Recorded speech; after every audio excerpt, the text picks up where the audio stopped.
All right, Barry, here you have a few questions for me. Robbie, how you doing? Thanks very much for joining us. No worries. Thanks for having me. First Irish Rugby Facebook Live, so welcome to In the Chair. Thank you. We'll kick off. You came into camp last week. How did last week go? Yeah, a really good week. It was more kind of like a strength week and organisation, just get the boys together and get ourselves running some shapes. And I suppose we spent a lot of time in the gym last week as well, just kind of topping up our strength and just getting good work done. And we had two really good sessions towards the end of the week and got a good kind of aerobic blow as well. It was a pretty good week. There's a lot of new faces in the camp last week, wasn't there? You're almost the old man of the backline now. Yeah, feeling old now. Actually, body's feeling older as the years go on. But yeah, there's great to see some new faces in and a lot of young guys as well. It's just kind of on the back of how well they've done this year and last year, and especially over the summer tour in Japan. I think the lads did exceptionally well who had to step up. So great to see guys who are performing being rewarded, which is great. You had the weekend off. What do you do in your downtime on a weekend to kind of relax? Yeah, well, it's rare you have a weekend off this time of year, so it's pretty nice. Yeah, I got home just to my family back home in Athlone and just switched off, got a bit of dinner with the family, caught up with them. I'd say a lot of players did the same, and the guys who have kids and families themselves, I suppose was a lot of babysitting the lads. I'd say the lads had doing so. Yeah, no, it was nice. As I said, you don't get too many weekends off during the year, so you have to enjoy it while you can.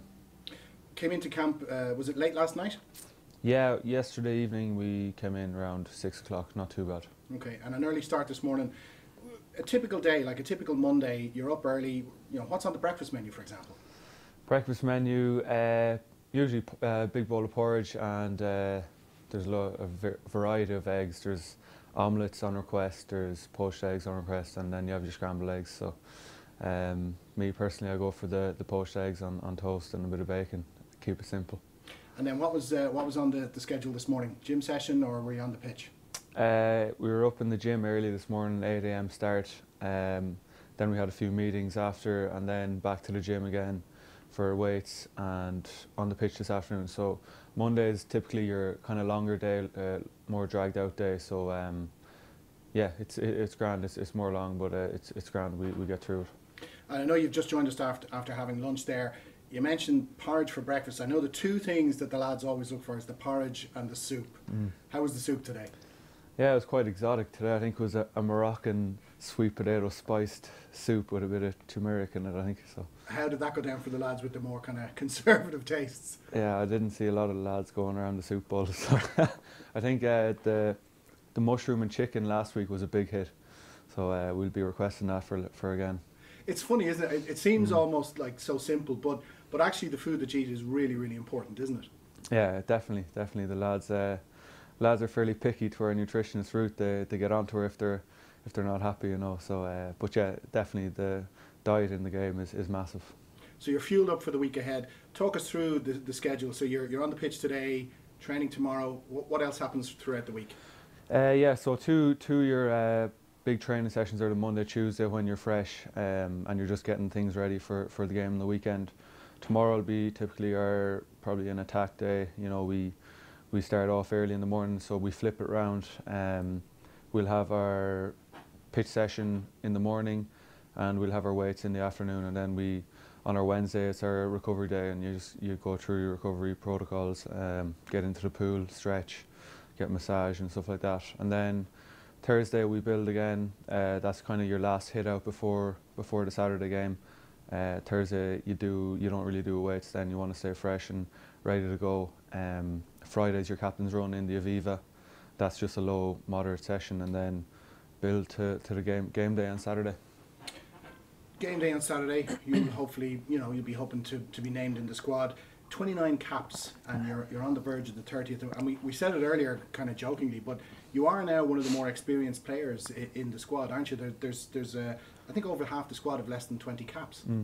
Yeah, it's nice to be, I suppose, to be recognised as one of the older, I suppose, mature players. Yeah, it's great, and it's kind of puts that bit of responsibility on you as well, that you have to step up and, you know, you lead the way with a core group of guys who are, you know, over the 50 caps plus bracket. So, you know, especially for the guys who are coming in, the new faces, it's important that we pave the way for them and show them kind of how things are done and how it goes, you know. In terms of the centre partnership, Joe referred to it last week. He said back in the day when we had quite small centres, albeit it was Gordon Darcy and Brian O'Driscoll, there's a lot of big lads in there now. They're, you know, all of a sudden you're not the biggest centre around, are you? I was actually joking with Richie Murphy last week. He was saying to me, how does it feel to be the smallest centre now? And it's hilarious, just the sheer size of the boys who are in now. Yeah, I suppose back in the day when it was kind of the O'Driscoll-Darcy combination, you know, and then to look at it now, you have the boys coming in. It's unbelievable. I think, you know, that just gives us that big strength and depth, I suppose, for physicality up the middle, and the boys also being able to play as well. Just looking ahead to the weekend, it's the Guinness Series. Obviously, we don't know yet, you know, what the team is, but what makes the Guinness Series so special? These kind of November matches. Yeah, it's a great time of the year. I think it really kickstarts off the international season for us. And I think it's like it's nearly like a primer for the Six Nations. So it's kind of, it gets you ready for the Six Nations campaign. It also gives the coaches, I suppose, the ability to mix and match and to have a look at different combinations on the pitch, and to give some of the new guys coming in shots. And you know, obviously we want to do really well. We want to win all the games. So, you know, but I presume that they'll be using different combinations in the green shirt. So it's a great time of year. I think I think the buzz around Dublin, around the country. You know, typically your Pro 12 your Pro 14 is started off, and then it leads into Europe, and now it's into November. It builds really nicely. It's like another step up, yeah, isn't it? It kind of raises the excitement levels. Absolutely, yeah, exactly. So you know, it's a great time of year, and I think the buzz around the city then before the games is exceptional as well. Okay, we've a question in here. Nathan Kelly wants to ask if you could pick any centre in the world, past or present, to play alongside, who would it be? Past or present? I'd say Sonny Bill Williams. I think just from a kid when I was in school, I always looked up to him. I always, you know, admired how he played.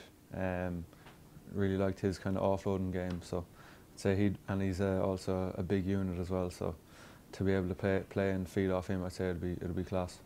There's one in here from Ian Dutoit, so no prizes for guessing who he's supporting. But he wants to know, you know, what's the challenge going to be like facing South Africa? Yeah, big challenge, I think. You know, I think South Africa have stepped it up a gear in terms of how they're playing now. They're actually playing a more expansive game and a more running game. And I think their edge kind of attackers are really sharp. And I know, like, we need to be on our toes, but specifically up front, I think, is probably where it's going to be won as well. I think the physicality, the battle in the pack is going to be huge. So I know, you know, originally South Africa are such a physical team, so we need to match them up front. Switching tack slightly, there's a question here from Andy Megerell, who obviously saw your performance on TG Cahir with the music. He wants to know how's the band going, and any plans for any more gigs? Let Shane on something pretty appalling, but I haven't really picked up the accordion since, which is awful. Just been so busy with training and stuff. You know, I haven't really got the chance. So yeah, I need to, usually back around Christmas time when we get into the family, kind of back to the family, we take out the instruments and dust off the cobwebs. But yeah, it's pretty bad. I haven't taken it up since, so I need to get back into it. And you're never asked to play a tune in camp, no? No, I don't think there's many traditional Irish players in camp, so I think I'm kind of on my own. But I know I'll try and find one or two down the line, hopefully. Okay, Robbie, listen, thanks very much, and thank you to everybody who's joined us today. We know you've got to get ready now for training, so good luck in the week ahead. Good luck for the Guinness Series, and thank you very much for joining us. Thanks a million, guys. Cheers.